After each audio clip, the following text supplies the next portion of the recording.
الحمد لله نحمده ونستعينه ونستغفره ونؤمن به ونتوكل عليه ونعوذ بالله من شرور أنفسنا ومن سيئات أعمالنا من يهده الله فلا مضل له ومن يضلله فلا هادي له ونشهد أن لا إله إلا الله وحده لا شريك له ونشهد أن سيدنا ومولانا وحبيبنا محمدا عبده ورسوله أرسل إلى الناس كافة بشيرا ونذيرا وداعيا إلى الله بإذنه وسراجا منيرا صلى الله تبارك وتعالى عليه وعلى آله وصحبه وسلم تسليما كثيرا كثيرا وبعد فأعوذ بالله من الشيطان الرجيم بسم الله الرحمن الرحيم يا أيها الذين آمنوا كتب عليكم الصيام كما كتب على الذين من قبلكم لعلكم تتقون. محترم سامعین کرام، اللہ تبارک و تعالیٰ کے فضل و کرم سے ہم سب اللہ کے گھر میں جمع ہیں. اللہ تعالیٰ اس موقع سے دینی باتیں کہنے، سننے اور ان پر عمل کی توفیق عطا فرمائے. اللہ تبارک و تعالیٰ کے مہینوں میں سے بابرکت اور مقدس مہینہ ہمارے درمیان ہے. اس کا نصف حصہ گزر چکا. اللہ تعالیٰ باقی ماندہ حصے کے اندر ہم سب کو زیادہ سے زیادہ عمل کی توفیق عطا فرمائے، نیکی کرنے کی توفیق عطا فرمائے. آج کا موضوع روزے سے متعلق فضائل بے شمار آپ حضرات نے سنے ہیں. عام مومن بھی جانتے ہیں روزے کی کیا فضیلت ہے، اسلام میں روزے کی کیا اہمیت ہے. آج کا میرا موضوع ہے روزے کے چند مسائل کو بیان کرنا. موٹے موٹے مسائل ہیں. عام طور سے جو عام طبقہ پریشان رہتا ہے وہ روزہ ٹوٹنے کے مسائل سے اور روزہ نہ ٹوٹنے، یعنی کن چیزوں سے روزہ ٹوٹے گا اور کن چیزوں سے روزہ نہیں ٹوٹے گا. یہ آج کا موضوع ہے. یہ روزے کے مسائل کو بیان کرنے سے پہلے مختصراً یہ عرض کر دوں کہ آیت کریمہ میں روزے کی فرضیت کو بیان کیا گیا جو خطبے کے بعد میں نے پڑھی. اس آیت کے آخری جز میں ہے لعلکم تتقون. اس جز میں اللہ تبارک و تعالی روزے کی حکمت کو بیان فرما رہے ہیں کہ روزہ کیوں رکھوایا جاتا ہے، روزہ اسلام میں کیوں فرض ہے، روزے کی حکمت کیا ہے، روزے کا نتیجہ کیا نکلے گا. تو روزے کی حکمت ہے لعلکم تتقون، تاکہ تم پرہیزگار بن جاؤ، تاکہ تم متقی بن جاؤ، تاکہ تم گناہوں سے بچنے والے بن جاؤ. یعنی رمضان المبارک میں ہم زندگی اس طریقے سے گزارے، اس طریقے سے اپنے آپ کو تیار کریں کہ رمضان المبارک کے بعد بقیہ جو 11 مہینے ہیں ان میں بھی ہم اسلام کے مطابق زندگی گزارنے والے بن جائیں، ان میں بھی ہم گناہوں سے بچنے والے بن جائیں. یعنی روزے کے اندر ہم اپنے آپ کو اس طریقے سے تیار کر لیں. اگر اس طریقے سے ہم تیار نہیں ہوئے، خدا نخواستہ اپنے آپ کو تیار نہیں کر پائے، تو ہم یہ سمجھیں گے کہ لعلکم تتقون، روزے کا جو مقصد ہے، روزے کی جو حکمت ہے وہ ہمیں حاصل نہیں ہوئی. ہم بھوکے رہے، ہم پیاسے رہے، ظاہری طور پہ ہم نے روزے کو ادا کیا، لیکن روزے سے جو چیز ہمیں حاصل ہونی چاہیے تھی، یعنی رزلٹ کا دن، نتیجے کا دن، یعنی جب روزہ ہمارے درمیان سے رخصت ہوا تو اس نتیجے کے دن ہم نے اپنے آپ کو تیار کیا کہ نہیں کیا. جیسے انسان کسی چیز کی تیاری کرتا ہے، انٹرویو کی تیاری کرتا ہے، کوئی ایگزام کی تیاری کرتا ہے، تو انٹرویو کی تیاری تو انسان مہینوں پہلے چالو کر دیتا ہے، کوئی 10 دن پہلے چالو کر دیتا ہے، کوئی 2 مہینہ پہلے چالو کر دیتا ہے، کوئی مہینہ پہلے چالو کر دیتا ہے. تو اب اس نے انٹرویو میں اپنے آپ کو کیسا تیار کیا، اس کا نتیجہ کہاں دکھے گا؟ نتیجہ دکھے گا اس کے انٹرویو کا جو مقام ہوگا وہاں نتیجہ دکھے گا، ایگزام کے لیے جو ہال ہوگا وہاں اس کا نتیجہ دکھے گا. ایسے ہی ہم نے روزے میں اپنے آپ کو کیسا تیار کیا اس کا نتیجہ دکھے گا بقیہ 11 مہینوں میں. بقیہ 11 مہینوں میں ہم اسی پابندی سے مساجد میں آتے ہیں کہ نہیں آتے ہیں؟ نہیں آتے ہیں تو سمجھے کہ ہم نے روزے کو صحیح طریقے سے ادا نہیں کیا تھا. اگر صحیح طریقے سے ادا کیا ہوتا تو ہمارا مزاج ویسا بن جاتا کہ ہم مسجد میں آتے. ہم گناہوں سے بچتے ہیں کہ نہیں بچتے ہیں بقیہ 11 مہینوں میں؟ جس طریقے سے ہم رمضان میں بچتے ہیں اسی طریقے سے بچتے ہیں نہیں بچتے ہیں؟ تو ہمیں روزے کا مقصد حاصل ہوگا. اب اصل موضوع کی طرف آتے ہیں، روزہ کن چیزوں سے ٹوٹے گا؟ اس کے لیے سب سے پہلے اصول اور پوائنٹ جو فقہائے کرام نے طے کیا ہے، مسائل کی کتابوں میں، فقہ کی کتابوں میں جو فقہاء نے، علماء کرام نے طے کیا ہے، وہ یہ طے کیا ہے کہ منفذ اصلی، یہ عربی لفظ ہے، اس کی وضاحت میں کروں گا ابھی، منفذ اصلی کسی چیز، اس کے یعنی اس کی وضاحت، کسی چیز کے داخل ہونے کا مین پوائنٹ، منفذ اصلی کا ترجمہ کسی چیز کے داخل ہونے کا مین پوائنٹ۔ تو منفذ اصلی سے کوئی چیز پیٹ کے اندر، معدے کے اندر پہنچے گی تو روزہ ٹوٹے گا، اس کے علاوہ اگر کوئی صورت ہوگی تو روزہ نہیں ٹوٹے گا۔ منفذ اصلی یعنی پیٹ کے اندر داخل ہونے کا جو مین پوائنٹ ہے، وہاں سے کوئی چیز پیٹ کے اندر جائے تو روزہ ٹوٹے گا، اس کے علاوہ کوئی صورت ہو تو روزہ نہیں ٹوٹے گا۔ یہ پوائنٹ ہے، اس کی تفصیل ابھی آئے گی، یہ مین پوائنٹ ہے۔ منفذ اصلی کیا ہے انسان کے جسم کے اندر؟ نمبر 1 پہ منہ، ہم منہ کے ذریعے سے پانی یا کوئی بھی دیگر چیز کھانے پینے کی منہ کے ذریعے سے پیٹ کے اندر جائے گی تو اس سے روزہ ٹوٹے گا۔ دوسری چیز فقہائے کرام نے طے کی ہے، استنجے کی جگہ، ناپاکی کی جگہ، جو شرمگاہ انسان کی، کبھی ایسی نوبت آ جاتی ہے کہ ہاسپٹل کے اندر وہاں سے کوئی دوائی پہنچائی جاتی ہے، ایسی مجبوری آ جاتی ہے، تو استنجے کی جگہ پر سے کوئی دوائی پہنچائی جائے اور وہ دوائی معدے تک پہنچ جائے، پیٹ تک پہنچ جائے تو اس سے روزہ ٹوٹے گا۔ یہ پوائنٹ ہو۔ منفذ اصلی 2 ہوئے، خلاصہ منفذ اصلی یعنی پیٹ کے اندر کوئی چیز داخل ہونے کا مین پوائنٹ 2 ہے، ایک منہ اور ایک استنجے کی جگہ۔ ان 2 جگہوں سے کوئی چیز پیٹ کے اندر، معدے کے اندر جائے گی تو اس سے روزہ ٹوٹے گا، اس کے علاوہ کوئی چیز ہوگی تو روزہ نہیں ٹوٹے گا۔ اب اس کی تفصیل کرتے ہیں۔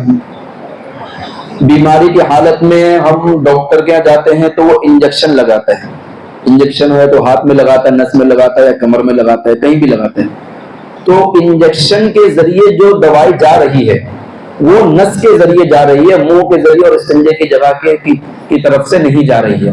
تو خلاصہ کیا نکلا کہ بیماری کی حالت میں، روزے کی حالت میں انجیکشن لگانے سے روزہ نہیں ٹوٹے گا، یہ خلاصہ نکلا۔ اسی طریقے سے روزے کی حالت میں بہت زیادہ کمزوری ہو گئی، بہت زیادہ بخار ہو گیا، اس صورت میں پانی کی بوتل ڈاکٹر چڑھاتا ہے، تو پانی کی بوتل بھی جو چڑھاتا ہے وہ نس کے ذریعے سے چڑھاتا ہے، منہ کے ذریعے سے وہ پانی اندر نہیں جاتا ہے، نہ ہی استنجے کی جگہ سے۔ تو روزے کی حالت میں یہ پانی چڑھانے سے بھی روزہ نہیں ٹوٹے گا۔ ایک ہو گیا انجیکشن لگانا، دوسرا ہو گیا پانی چڑھانا، اس سے روزہ نہیں ٹوٹے گا۔ شوگر کے جو پیشنٹ ہوتے، شوگر مریض، شوگر کے پیشنٹ کو انسولین لینا پڑتا ہے، چھوٹا سا آلہ ہوتا ہے انسولین، یہاں سے لیتے ہیں، جو شوگر پیشنٹ وہ جانتے ہوں گے۔ تو انسولین بھی وہ منہ کے ذریعے نہیں جا رہا ہے اس کے پیٹ کے اندر، تو انسولین لینے سے بھی روزہ نہیں ٹوٹے گا۔ سرما لگانا، آنکھ میں سرما لگاتے ہیں سنت کی ادائیگی کے لیے، اور دیگر بیماریوں سے بھی شفا بھی ہے، بہت سارے فوائد ہیں سرما لگانے سے، تو سرما لگانے سے بھی روزہ نہیں ٹوٹے گا۔ اسی طریقے سے آنکھ میں کوئی ڈراپ ڈالتے ہیں، کوئی پریشانی ہے آنکھ میں، کوئی بیماری ہے، کوئی روشنی کی پریشانی ہے، کوئی بھی عذر ہے، تو کسی بھی عذر کی وجہ سے آنکھ میں کوئی ڈراپ ڈالتے ہیں روزے کی حالت میں، تو اس سے بھی روزہ نہیں ٹوٹے گا۔ یہ عوام میں غلط فہمی اتنی آ گئی ہے، صحیح علم، یہ سب مسائل بیان اتنی باریکی سے کیوں بیان کر رہا ہوں میں، عوام میں غلط فہمی آ گئی، عوام پریشان رہتی ہے۔ حالانکہ شریعت میں آیا ہے، قرآن کریم میں، لا یکلف اللہ نفسا الا وسعها، اللہ تعالیٰ انسان کی کیپیسٹی سے زائد کسی کو مکلف نہیں بناتے۔ الدین یسر، دین آسان ہے، تو دین آسان ہے، جو شریعت آنا اس کی آسانی کو میں باریکی سے آپ کو سمجھا رہا ہوں۔ عوام میں غلط فہمی ہے کہ انجیکشن، روزہ بیمار ہے تڑپ رہا ہے، یا تو وہ بیماری کی طرف سے روزہ توڑ دے گا لیکن انجیکشن نہیں لگوائے گا، بس آپ کو روزہ توڑنے کی کیا ضرورت ہے؟ آپ بیماری کا، بخار کا انجیکشن لگو، روزہ باقی رہے گا آپ کا، روزہ توڑنے کی کوئی ضرورت نہیں ہے۔ تو صحیح مسئلے کی جانکاری نہ ہونے کی وجہ سے بندہ مجبور ہو کے روزہ توڑ دیتا ہے، لیکن روزے کے حالت میں انجیکشن نہیں لگواتا، کیوں؟ اس کو صحیح جانکاری نہیں ہے، اس تک صحیح مسئلہ پہنچا نہیں ہے۔ تو روزہ انجیکشن لگانے سے نہیں ٹوٹتا، پانی چڑھانے سے نہیں ٹوٹتا، انسولین لینے سے نہیں ٹوٹتا، سرما لگانے سے نہیں ٹوٹتا۔ اسی طریقے سے کان میں کوئی عذر ہے، کوئی پریشانی ہے، کان میں ہم دوا ڈالیں گے تو اس سے بھی روزہ نہیں ٹوٹے گا۔ کان والے مسئلے میں علماء کرام نے یہ احتیاط کی ہے کہ کان کے اندر جو باریک پردہ ہے، اگر دوائی اس شدت کے ساتھ، اس کوانٹٹی کے ساتھ ڈالی گئی بہت زیادہ کہ کان کے پردے تک بھی دوائی کا اثر پہنچا، وہاں سے کنیکشن ہوتا ہے دماغ کا، اگر وہاں تک پہنچ گیا تو پھر اس سے روزہ ٹوٹ جائے گا. یعنی ہلکا پھلکا ایک آدھ بند ڈراپ ڈالی کان کے اندر عذر کی بنا پر تو اس سے روزہ نہیں ٹوٹ جائے گا. بہت زیادہ کان کے پردے تک اگر کوئی دوائی پہنچا رہا ہے تو اس سے روزہ ٹوٹ جائے گا. اس کے برعکس، کان کے برعکس ناک میں دوا ڈالنا. ناک میں اگر ہم کوئی دوا ڈالتے ہیں تو اطباء، سائنس، ڈاکٹر سب کے اتفاق سے یہ بات طے ہے کہ ناک کا کنیکشن دماغ سے ہوتا ہے اور دماغ کا کنیکشن معدے سے، پیٹ سے. تو ناک میں اگر ہم کوئی دوا ڈالیں گے وہ تو ناک کے ذریعے وہ دوا میں دماغ میں پہنچ رہی ہے اور دماغ کے ذریعے پیٹ میں جا رہی ہے. تو ناک میں دوا ڈالنے کے لیے علماء کرام نے روزے کی حالت میں منع کیا ہے. اگر ناک میں ہم کوئی دوا ڈالیں گے تو اس سے روزہ ٹوٹ جائے گا. یعنی اب تک میں نے جتنی 4-5 چیزیں بیان کی سب سے روزہ نہیں ٹوٹے گا. آخر میں جو بیان کر رہا ہوں ناک میں دوا ڈالنا، تو ناک میں دوا ڈالنے سے روزہ ٹوٹ جائے گا. اسی طریقے سے ایک مسئلہ نکلتا ہے، استما کی بیماری ہوتی ہے، اردو میں بولتے ہیں دمے کی بیماری، سانس لینے کی پریشانی ہوتی ہے کسی کو، کوئی ایسا پیشنٹ ہے تو اس صورت میں اس کو انہیلر لینا ہوتا ہے. تو انہیلر وہ ناک کے ذریعے سے لے گا تو انہیلر لینے سے بھی روزہ ٹوٹ جاتا ہے. تو روزے کی حالت میں انہیلر بھی نہیں لے سکتے. وہ اس درجے میں بیمار ہے کہ اس کو انہیلر لینا ایک دم لازمی ہے، تو اس صورت میں پکانے کا کہ بھائی روزے کی قضا کرے، روزہ نہ رکھے، اس حالت میں یہ کر سکتے ہیں. البتہ یہ ہے کہ انہیلر لینے سے روزہ ٹوٹ جائے گا. تو یہ خلاصہ نکلا کہ کان میں ڈالنے سے نہیں ٹوٹے گا اور ناک میں اگر ہم کوئی دوا ڈالتے ہیں تو اس سے روزہ ٹوٹ جائے گا. یہ ہوا. اب ایک اور غلط فہمی عام سمجھیے، الٹی آنا.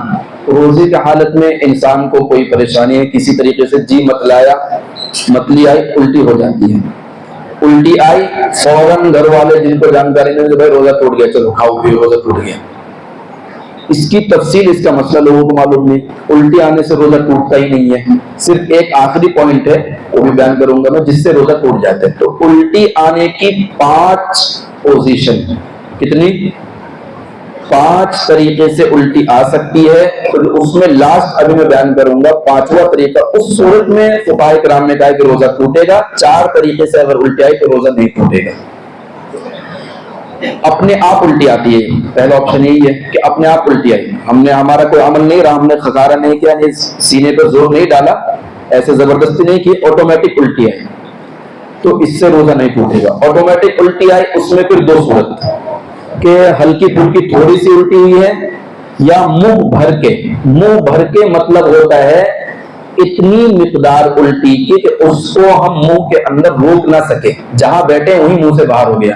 ہلکی پھلکی الٹی ہوتی ہے، انسان منہ پہ ہاتھ رکھتا ہے، منہ پہ ہاتھ رکھ کے جاتا ہے، وضو خانے پہ جاتا ہے، استنجے کی جگہ پہ جاتا ہے، ہاتھ منہ دھونے کی جگہ پہ جاتا ہے، وہاں پہ جا کر کے الٹی کرتا ہے.